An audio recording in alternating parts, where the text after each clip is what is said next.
السلام عليكم البنات، كي دايرين؟ لاباس عليكم؟ صحيحتكم لاباس؟ كنتمنى تكونوا على خير. اليوم فاطمه الزهراء البطيب غدير لكم البيتزا، عجينه ديال البيتزا، واحد العجينه عجيبه غير هذيك اللي كنت درت لكم. هذه زوينه، جربتها وصدقات بزاف بزاف، وكتبقى رطبه واخا تكون اطول مده في المجمد.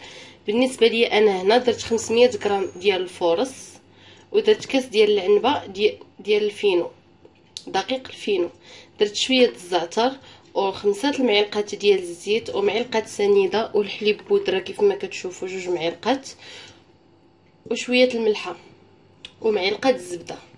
دابا ما عليا الا انني درت الخميره الفوريه كيف ما كتشوفوا، درتها مع الماء، خليتها باش تفاعل واحد شويه. غادي نعجن العجين ديالنا وغتشوفوا كيفاش غادي يصبح.